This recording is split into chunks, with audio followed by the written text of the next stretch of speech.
టాటరా classic రెటినాలకు world class treatment ఇప్పుడు మన భీరంగూడలో American laser eye hospitals.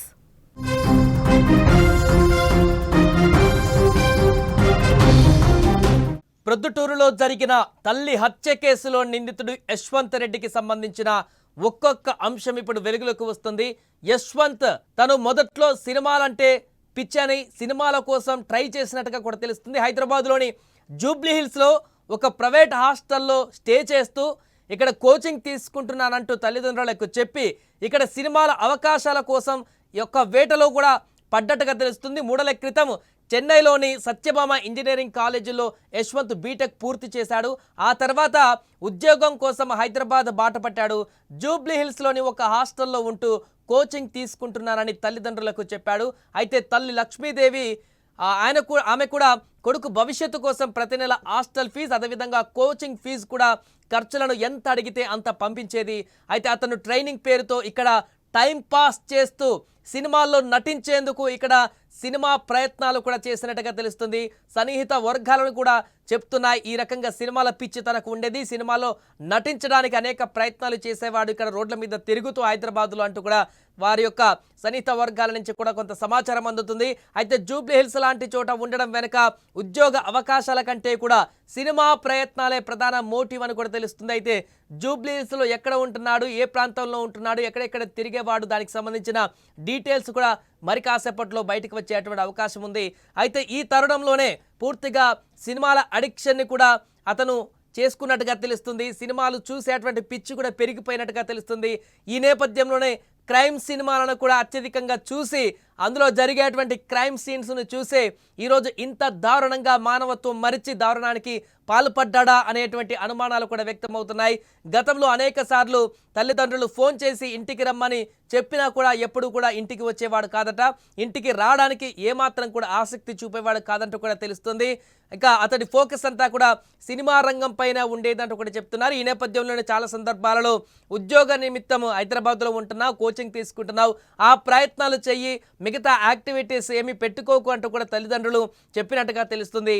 ఈ నేపథ్యంలోనే తల్లి చెప్పేటువంటి విషయాన్ని ఏమాత్రం కూడా పెడచెవిన పెట్టినటువంటి అతను పూర్తిగా పట్టించుకున్నటువంటి యశ్వంత్ తన తల్లి పైన రోజు రోజుకు కోపాన్ని ఆగ్రహాన్ని పెంచుకుంటూ పోయాడు. అంతేకాకుండా తన తల్లిని కేవలం నెలకు డబ్బులు ఇచ్చేటువంటి ఒక ఏటీఎం మిషన్గానే యశ్వంత్ చూసినట్టుగా తెలుస్తుంది. అంతేకాక ఎలాంటి ప్రేమలు కానీ ఆప్యాయత అనురాగాలు కానీ తన తల్లి పైన పెంచుకోలేదు. పూర్తిగా ఒక రాక్షసుల్లా మారిపోయాడు యశ్వంత్. కొన్ని నెలల క్రితం కూడా అసలు ఇంటికి రావడానికి ఆసక్తి చూపించినటువంటి యశ్వంత్ని బలవంతంగా కుటుంబ సభ్యులతో కలిసి తల్లిదండ్రులు ఒక వాహనంలో హైదరాబాద్ నుంచి బలవంతంగా ప్రొద్దుటూరుకి తీసుకువెళ్ళినట్టుగా కూడా తెలుస్తుంది. అక్కడ కొంత నాటు మందు కూడా అతనికి ఇప్పించారు. తన ఆరోగ్య పరిస్థితి లేకుండా మానసిక పరిస్థితి బాగోలేదని, అనారోగ్యానికి గురవుతున్నాడని, చెప్పిన మాట వినట్లేదని, కొంత మెంటల్ బ్యాలెన్స్ తప్పుతున్నాడనేటువంటి ఉద్దేశంతో తనని బలవంతంగా అక్కడికి తీసుకువచ్చి ప్రొద్దుటూరుకి అక్కడ కొంత నాటు వైద్యాన్ని కూడా చేపించినట్టుగా తెలుస్తుంది. అయితే అక్కడ 2-3 నెలల పాటు నాటు వైద్యం తర్వాత ఇంట్లోనే ఉన్నటువంటి యశ్వంత్ ఇక నేను బాగానే ఉన్నాను, నేను హైదరాబాద్ వెళ్తాను, అక్కడికి వెళ్ళి ఉద్యోగాన్వేషణ చేసుకుంటానను అంటూ ఇంట్లో వాళ్ళను ఒప్పించి నమ్మించి లేకుంటే ఇంకా మరింతగా వారిని హింసించి అక్కడి నుంచి 2 నెలల తర్వాత హైదరాబాద్ బాట పట్టినట్టుగా తెలుస్తుంది గత కొన్ని నెలల క్రితం. ఈ నేపథ్యంలోనే తల్లి అనారోగ్యానికి పాలైంది. మరలా సేమ్ సీన్ రిపీట్ అయింది. వారిని పట్టించుకోవడం మానేశాడు. వారికి ఫోన్ చేసి రమ్మని బతిమిలాడినా కూడా యశ్వంత్ని ఇంటికి వచ్చే దాఖలాలు ఎప్పుడు చేయలేదు, ఇంటికి వచ్చే ప్రయత్నం చేయలేదు. ఇంటికంటేనే అసలు ఆ వైపున కూడా పోకుండా ఇక్కడే హైదరాబాద్లో ఉంటూ పూర్తిగా తల్లిదండ్రులను గాలికి వదిలేశాడు. ఈ నేపథ్యంలోనే నెల డబ్బులకు మాత్రం ఫోన్ చేసి డబ్బులు ఇవ్వమంటూ మాత్రం అడిగేవాడు.